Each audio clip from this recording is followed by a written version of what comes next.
Okay, let's try this again. Hi guys, how are you today? My name is Bailey Sarian, and today is Monday, which means it's Murder, Mystery, and Makeup Monday. I need like a theme song jingle or something, because it's just awkward that I'm like, yeah. If you follow me on Snapchat or Instagram stories or whatever, I actually already filmed this whole video, okay? Let me tell you, I just need to vent. Just let me get it off my chest. I filmed this whole video already. I was ready to edit. I was comfy, ready to just like start editing. I then go through the footage and realize that my microphone was off the entire time. I spent 4 hours filming and it just all went to poop. So I wiped my makeup off and I'm here to do it again. So, hi, how are you? I'm blonde too. If you didn't notice, I was gonna try and be all cute and put in extensions, curl it. Nah, a couple things. Blonde, yes. So if you're new here, because I noticed that I did get some new subscribers, Raw Beauty Christy over on her YouTube, she gave me a shout out in her latest video and it was just like, it was so nice. And so I just noticed I had like some new people come and saying that Christy had sent you over here. So first of all, thank you to Christy for that amazing shout out. It was just like a surprise and like it was so nice and I just can't say thank you enough. Also on like Instagram, I always see you guys posting in your Instagram stories that you're watching my videos and like tagging me, and I just want to say thank you and I just appreciate all of you. So thank you so much. If you're new here though, in general, on Mondays I do Murder, Mystery, and Makeup, where I sit down, I get ready, do my makeup, and I talk about a true crime or like a murder story, something, tell you about it, and then at the end, you know, we can have a little discussion. I know it doesn't make sense for the most part doing makeup and talking about murder, but you know, a lot of you were asking me to talk about it. Not a lot, okay, like 5 people asked, but that's a lot in my book. And the reason I didn't want to talk about it is because I assumed that everybody already knew this story. So I was like, I don't want to talk about it. It's old news. Like everyone knows the story, but I shouldn't assume that everybody knows the story. So let's talk about it. Today I'm going to talk about Gypsy Rose Blanchard. The story is crazy. It happened back in 2015. Yeah, I've been following the story since it first happened because it's just flipping crazy, okay? It's the craziest story. There's just like, what? You're kind of torn on how you should feel. Gypsy Rose Blanchard. Who is she? She is a girl. Okay, great. We're off to a good start. So Gypsy Rose, she suffered from leukemia, asthma, MS. According to her mother, she had the mental capacity of a 7-year-old. She was in a wheelchair, an electric wheelchair. She had a stomach feeding tube. At night, she would sleep with one of those masks, the sleeping mask on that would give you oxygen. There were several other chronic conditions that her mother reported Gypsy had. Oh, I guess I should start. Everything I use will be listed in the description box below. Oh, side note, I also wanted to mention that right now on Hulu, there's a really good show called The Act, and it's based off of this story. It's a little series, and the girl who plays Gypsy is amazing. Like, she's spot on. It's insane. It's crazy. She does an amazing job. It is scripted, so some of it is over-exaggerated, but for the most part, it's great. And then there's a bunch of different news interviews. Gypsy was interviewed by like Dr. Phil. And then there's a documentary on HBO called Mommy, Dead, and Dearest. That one is really great too. So Gypsy's mother, her name was Dee Dee Blanchard. She took care of Gypsy. So I'm gonna start with Dee Dee first. So Dee Dee was Gypsy's mother. Her real name is Claudine. But how can you not say that with an accent? Claudine. That's a good name. And growing up, like, her family would say that Dee Dee was kind of weird, like low-key. Stealing, petty theft, lying. She always seemed to be like very manipulative. At some point in Dee Dee's early life, she would work as a nurse's aide. And when Dee Dee's mother was sick, she took care of her. It would be later on that the family would become suspicious that Dee Dee actually was responsible for their mother's death. But that didn't like come forward until way later. And honestly, they didn't have much evidence. It was just more of like one of those, you know, they were suspicious. revenge. They believe that Dee Dee was poisoning their mother and also would deny her of food. But again, this is just what the family says, and there's really like no proof to support it. And when Dee Dee was 24, she ended up getting pregnant by this guy named Rod, and he was 17 years old.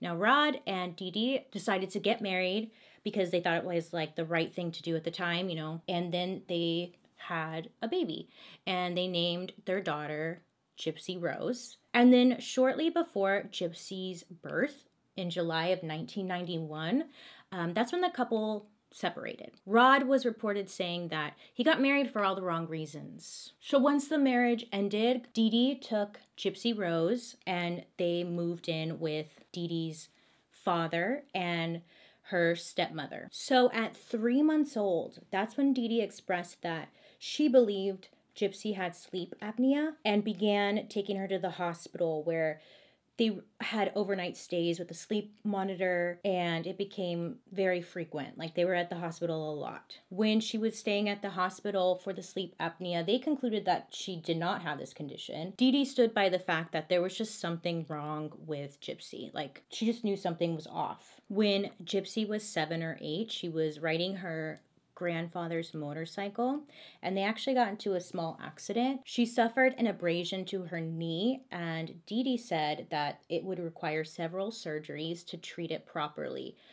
She could physically tell that there was some severe damage that happened to her knee. From then on, Gypsy was confined to a wheelchair. Dee Dee told everyone that she needed a wheelchair, that she couldn't walk, her knee was messed up, and no ifs, ands, or buts, really. Gypsy stopped going to school in 2nd grade. There are some reports saying that she actually stopped going to school in kindergarten, but most of the reports say 2nd grade, so we'll just say 2nd grade. Dee Dee ended up homeschooling Gypsy because her illnesses were so severe that she just couldn't go to school. Now, at this time, Dee Dee and Gypsy were living with Dee Dee's father and stepmother, and during that time, Dee Dee would be making meals for their stepmother, and the stepmother just kind of started like getting really ill, just feeling really sick. During the time Dee Dee was living with the family, she got arrested for some minor things, but one of them including writing bad checks. Then the family became suspicious.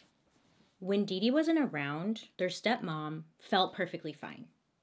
And they kind of put some pieces together. Dee Dee was poisoning their stepmom with Roundup weed killer. The family confronted Dee Dee, and so then she moves out with Gypsy to Slidell. So once Dee Dee and Gypsy moved down to Slidell, that's when her stepmother's health went back to normal. So everything was fine. This sickness that she had, I mean, they thought that she was dying. So Gypsy and Dee Dee moved down to Slidell. They lived in public housing, and they paid their bills with public assistance that Dee Dee had been granted due to her daughter's supposed medical conditions, and also from Rod's child support payments. He was paying about $1,200 a month to take care, the child support. Dee Dee and Gypsy would spend most of their time visiting various specialists in children's hospitals down in New Orleans, and also just seeking treatment of the illnesses Claudine, or Dee Dee, claimed Gypsy suffered from, which she now said Gypsy had hearing problems, vision problems, MS, and that Gypsy was suffering from multiple seizures a month. They put Gypsy on anti-seizure medicine. They got her treatment for her MS. They also helped with her hearing. They put plugs in her ears. I don't know of who chose these glasses, Dee Dee or Gypsy, and I'm not trying to shame, but they are like the biggest glasses you can find. And I don't know. Not that it matters, but it's just like what I feel like Dee Dee was trying to put on a show. Anyways, forget the glasses. So Gypsy, throughout the years, would go through multiple surgeries for different ailments that her mother said she had. Also, during the time, Dee Dee would take Gypsy to the emergency room often, like a ridiculous amount, for any little thing that Gypsy did. I mean, it could be something as small as like eating a piece of candy. She would take her to the emergency room. It was just like almost like a daily thing. And then in 2005, Hurricane Katrina hit. Dee Dee and Gypsy, they lost everything. So Their apartment was completely ruined. All of their records, I mean, you remember Katrina. It was just like everything was just chaos, gone. Dee Dee would say that Gypsy's medical records, including her birth certificate, had been destroyed in the flooding. They were staying in a shelter that took in individuals with special needs. And then a doctor suggested that they relocate to Missouri because that's where there were specialists and stuff. Gypsy could get help. Gypsy and Dee Dee end up moving to Missouri. And then in 2008, Habitat for Humanity built them a small home. And this home had a wheelchair ramp, it had a hot tub, and it was just a really nice house. So this would catch media attention because it was the single mother of this handicapped child who has so many different illnesses. They lost everything in Katrina. They moved out to Missouri to start over. Habitat for Humanity now built them this house. So the media caught on to this and it turned into a very big deal. It also brought in more charities to help out, free flights to different doctor's appointments, trips to Walt Disney World, backstage passes to Miranda Lambert concerts. There's a photo of Miranda Lambert. She donated X amount of money to the family. You know, everyone was just showing their love to this family. Rod, Gypsy's father, was also trying to be a part of Gypsy's life. He would call her from time to time and try to speak with her. He would send gifts. Dee Dee was pretty controlling. She didn't really want a relationship between Gypsy and Rod to happen. There's one instance when Rod had called for Gypsy's 18th birthday. Dee Dee had picked up the phone and Rod was saying, "I just want to wish Gypsy a happy 18th birthday." And Dee Dee told Rod, don't tell her that she's 18 because she thinks she's 14. Rod thought that this was strange, but Dee Dee was constantly telling everybody that Gypsy had the mental capacity of a 7-year-old, that she just was mentally not full. She wasn't there. Don't tell her that she's 18. She thinks she's 14, so we're celebrating her 14th birthday. Because Rod's not there, Gypsy's life, and seeing her in real life, he just is okay, I guess this is what's happening. There's no reason to really doubt it. Dee Dee would tell neighbors and also Gypsy that Rod was a drug addict, that he was abusive, and he was an alcoholic who never came to terms with their daughter's health issues and never sent money. She was putting in Gypsy's head that this guy is a really bad guy. You don't need to see him. You don't need to talk to him. And you don't really need to trust anything he says if you do talk to him. Anybody who met Gypsy would just fall in love with her because she's small. She was 5 foot. She had large glasses on. She had a very high and childlike voice, which just gave the perception that she had all the problems her mother said she did. Her mother would shave Gypsy's head, make it look like she was a chemo patient. And when they left the house, Dee Dee would bring an oxygen tank with them, a feeding tube, which then just made people, you had no reason to question that this girl was definitely sick. There are tons of interviews where you could see Dee Dee and Gypsy out. And in these interviews, you could always see Dee Dee is very close by holding Gypsy's hand or just right next to her. And she always had some kind of grip on Gypsy. You would think, oh my gosh, Dee Dee's amazing. She's taking care of her poor daughter who's so ill, sounded so sweet and so loving. She was always bragging about how amazing Gypsy was. And honestly, if you didn't know now what we know, then you wouldn't think anything of it. You'd be like, wow, she's so loving. She's such a good mom. But knowing what we know now, it's you can physically see her kind of controlling Gypsy because she's always holding her hand and it's a form of control. It's weird. It's weird now. But any interview, you'll see Gypsy and her mom holding hands and just very close. Gypsy would be reported to say if she ever mentioned to her mom that she was not really that sick or she felt fine, that Dee Dee would give her hand a really tight squeeze, which let Gypsy know shut the fuck up, pretty much, is my assumption. But Gypsy would also say that when they were alone, Dee Dee would strike her with an open hand or a coat hanger. So literally, she was mommy dearest. So finally, they go to see a doctor.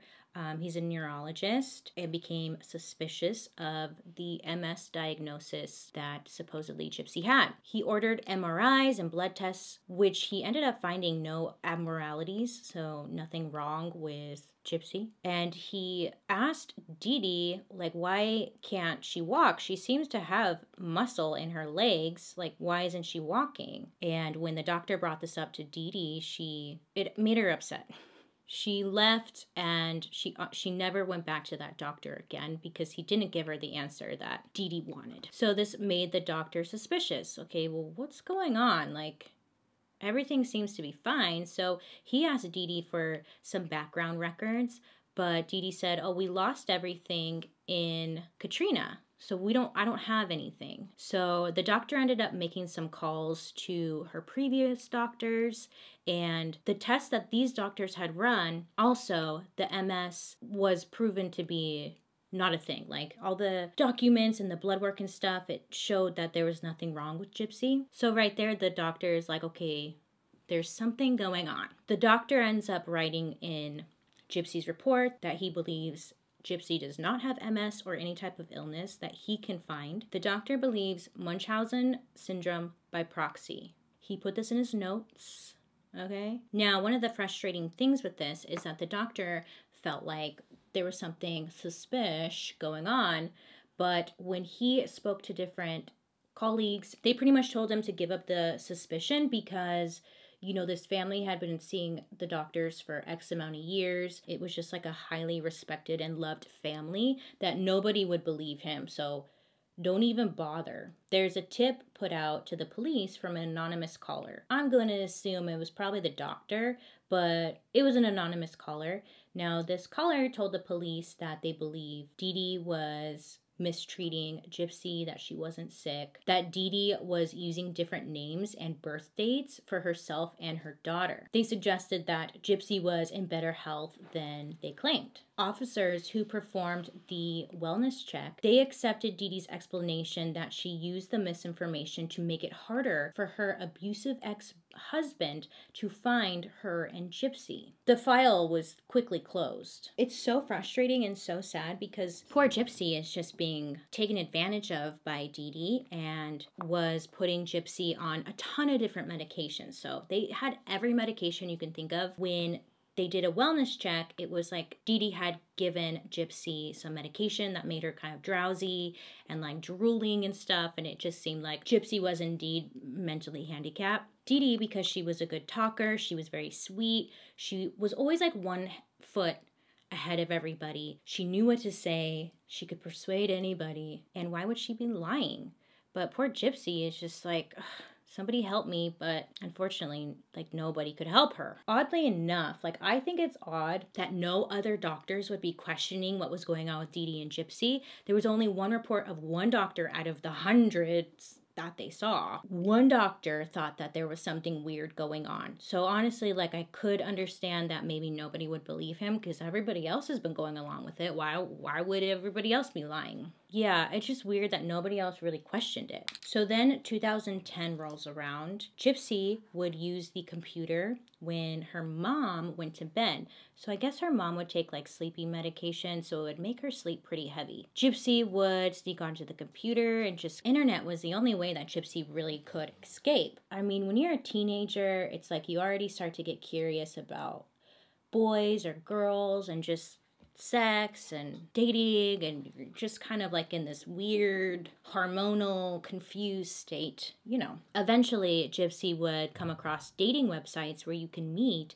people of the opposite sex, talk to them, potentially date. So one night when Dee Dee had gone to bed, Gypsy was on the internet on a Christian dating site, and that's when she met Nicholas. So Nicholas was about the same age as she was. What age, you ask? No idea.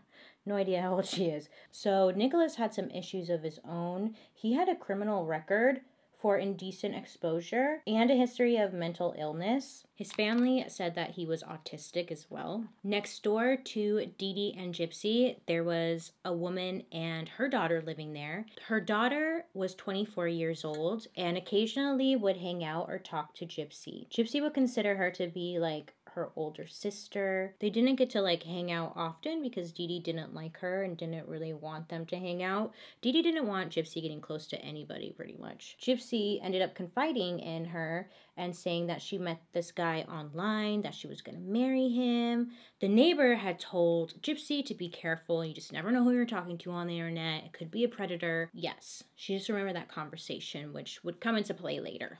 So Gypsy and Nick, they ended up having their own like secret Facebook account. And on the secret Facebook account, they would share tons of messages. And that's where they were able to really talk, but like in private. That's when Nick would introduce Gypsy to BDSM. He was really into BDSM and would tell Gypsy he had multiple personalities. So he had like a personality that was a bad guy. He had a personality that was a young child. One of his personalities was a werewolf. And like Gypsy would role play and pretty much go along with it. They would send pictures back and forth. So there were like tons of images of Gypsy dressed up in different costumes and wigs, but I'm sure it was confusing. Hear me out. There's nothing wrong with like BDSM and stuff, like live your life. But when you're Gypsy and you've had like no background as far as friends go, relationships, she doesn't even have like a good like template to go off of how like a relationship works. Could you imagine going from like 0 to BDSM? And then on top of that, you remember when you were a teenager and like your first love?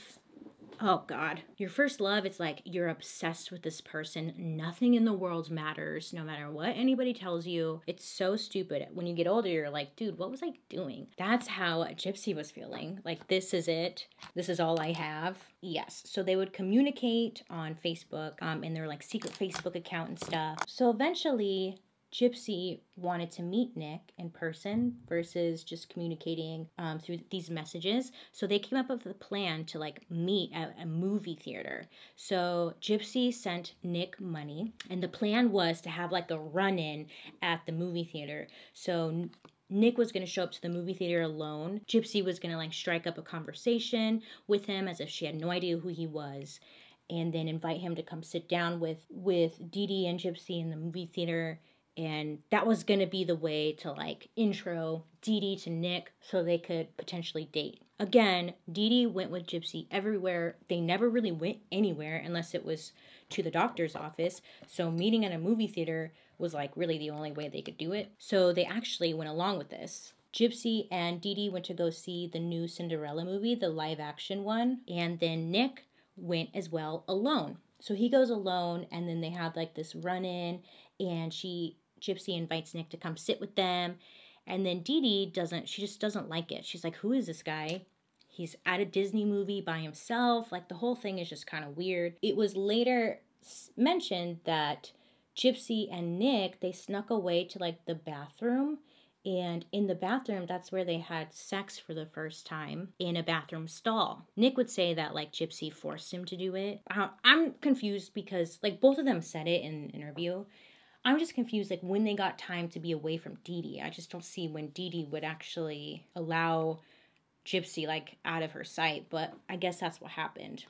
They had sexual relations in the bathroom. So Dee Dee had mentioned that she thought Nick was creepy, and, like, that was really the end of that. Gypsy and Nick still communicated on the internet, texting, messaging, whatever. Gypsy would tell Nick everything about what's really going on, how she's not really sick, that Dee Dee is pretty much holding her hostage.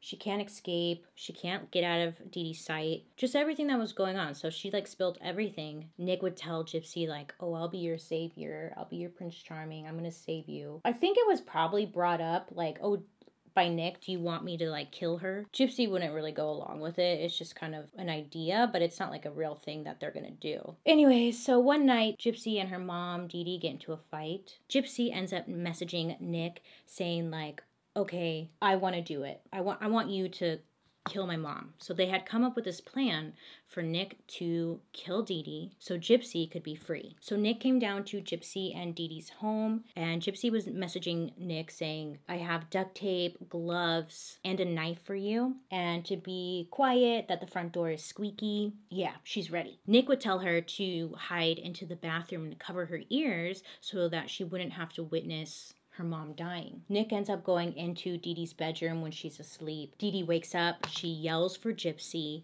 and then he stabs her a crap ton of times. Gypsy reports that she heard her mom screaming, that she yelled for her name. So once he kills Dee Dee, they go back into Gypsy's bedroom and then they have sex. Gypsy would say that it was forced. It was not consensual sex. But Nick would say, like, it was consensual. We agreed to it beforehand. Who cares about the sex at this point? Because, like, he just killed somebody, so not really worried about that part. Anyways, so they took about $4,000 in cash that Dee Dee had stashed. And then they left and stayed at a motel. And they have a bunch of luggage with them, so they're leaving town. They ended up mailing the murder weapon back to Nick's home in Wisconsin. That way, no one would find it at the murder scene if they did find Dee Dee. They took a Greyhound bus and they headed out to Nick's home in Wisconsin. Nick and Gypsy were going to stay at his house with his family, and Nick told his family that Gypsy was homeless, that she was being abused. On the afternoon of June 14th, Gypsy told Nick to use his phone to post 2 updates to Dee Dee's Facebook. Gypsy wanted somebody to discover the body because at that point it's been a couple of days and they hadn't heard anything about a body being found. And Gypsy was feeling kind of guilty that her mom was there and like nobody found her. So he posted, "That bitch is dead." Great. Obviously, people like her friends and stuff on Facebook are replying like, "What movie are you watching? What are you talking about? What's going on?" Nick had posted something again, like in the comment section saying, "The bitch is dead and I raped her daughter," something along those lines. This made people worried, like what's going on? The next door neighbor and the daughter of the next door neighbor went over to the house and they knocked on the door and they got no answer. They were trying to look through the windows. The windows had like a film on it so no one could see inside the house. So it made it difficult to see if there was anything going on inside. She found a window that was open and went inside. They had called 911 before going inside the house. And when she went inside, like the house looked undisturbed, like nothing looked out of the ordinary. One thing she did notice was that Gypsy's wheelchair was still there. If her wheelchair is still here, then where the heck is Gypsy? When police arrived, they got a search warrant and they went inside the house. Same thing, like everything was in place. Nothing looked out of the ordinary. But then they got to Dee Dee's bedroom and then that's when they found Dee Dee's body. Now, because the Gypsy's wheelchair was still there, they thought that somebody came in and killed Dee Dee, but they also took Gypsy. This put everyone in panic, like Gypsy's without her wheelchair and all of that medication she takes. There's no way she's going to survive. So when the police were there, that's when the next door neighbor pulled the police aside and said, "Hey, I know about Gypsy having like a secret Facebook account and that she also had a boyfriend." Based on that information, when police went to the Facebook page from Dee Dee's posts, those weird posts, they were able to track an IP address. An IP address can find your location, like where something was posted from, based off of where your location's at. Wow, I'm great at explaining things. But this IP address gives away who you are, where you're at, and all that good stuff. So it linked to Missouri and where Nick was at. So police the next day go to the home. Both of them surrendered themselves to police. So police take Nick and Gypsy back to their home and they have like a big welcoming for them because people are thinking, yay, they found Gypsy, like she's okay, she's safe, she's not dead.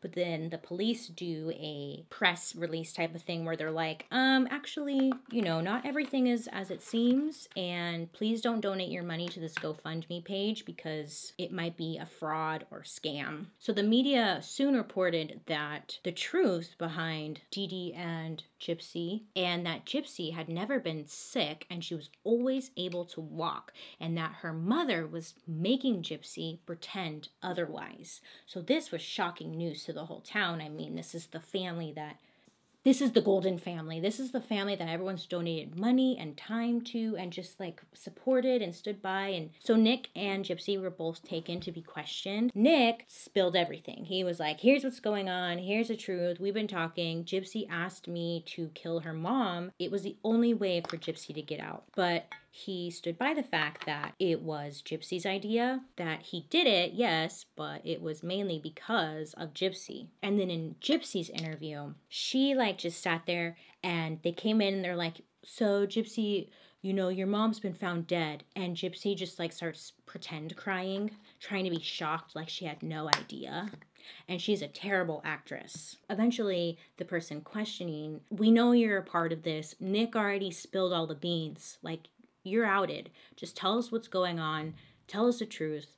What happened? So Gypsy goes on to say, like, everything that's been going on, how Dee Dee has been abusing her, how she's not really sick, she can walk, she doesn't need a wheelchair, and then it was Nick's idea to kill Dee Dee, and she had nothing to do with it. Both end up going into prison. They have $1 million bond. Media is losing their shit because, first of all, they're just finding out that like Gypsy isn't even sick. Like, what? And then they see her walking when the press releases the tapes and whatnot. They see that she's walking and she's perfectly fine, and the whole thing is just like what? Once all the information came out about how Dee Dee treated Gypsy for all of those years, sympathy for her as the victim of a violent murder rapidly shifted to her daughter as a long-term victim of child abuse. So people are getting all the facts now and seeing, okay, wait a minute, this isn't just a normal murder case. Like she was abused. Her mom was pure evil. The attorney obtained Gypsy's medical records and saw just everything, right? He secured a plea bargain for second-degree murder. Gypsy accepted the plea bargain agreement and was sentenced to 10 years in prison. Meanwhile, with Nick, it was different. He was the one who actually went through with the murders, not murders. He is technically the one who killed Dee Dee. So he had a more severe charge. In December 2017, the judge set Nick's trial for November of 2018.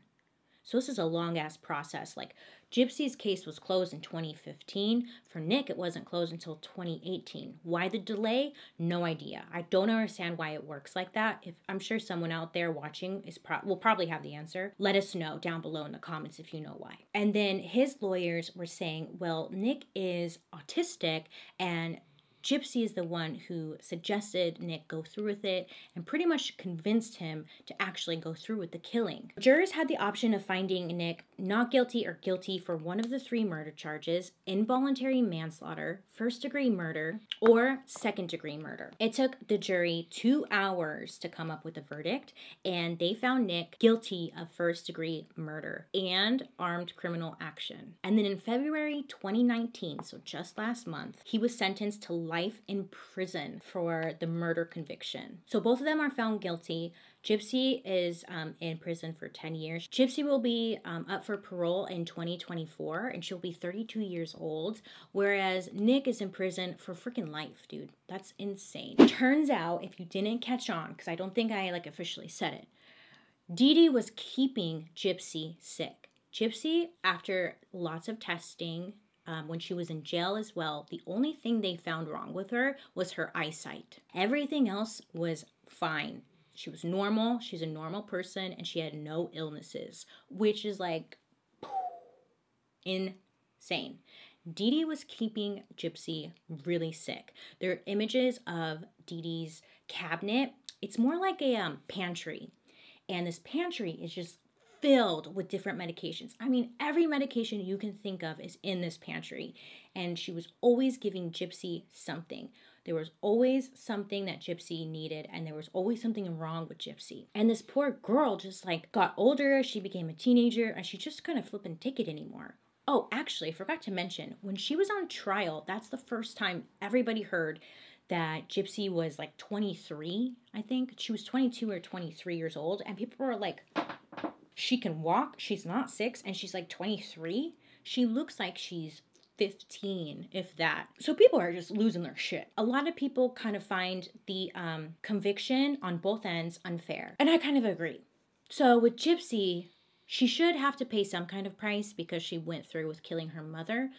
But I don't know. Her mom was controlling. Her mom was making her sick. Could you imagine? The only way out would be to kill her. She tried to get away from her, and the system had failed her. Nobody was helping her out. She had nobody. And even if the police came to the house, Dee Dee had the paperwork to prove that Gypsy is mentally unwell, and she, you can't believe anything she says. So Poor Gypsy's just like flipping stuck, right? I feel like she went from one prison to another prison. You know what I'm saying? Literally, she did. With Nick, he's technically the one that went through with the murder. Yes, he should definitely have to pay. But, like, I don't know if he should get life. I'm kind of torn on that one, too. There's so many things that could have been done, should have been done, but just weren't. Dee Dee's family even says she got what she deserved, which is so sad to say about, like, your own daughter or sister or whatever, but they say it. They say it. There are like some stuff I left out of this video only because for time purposes. Anyways, let me know what you think down below. But other than that, I hope you have a great day today. You make good choices. Be safe out there. And I'll see you guys later. Bye.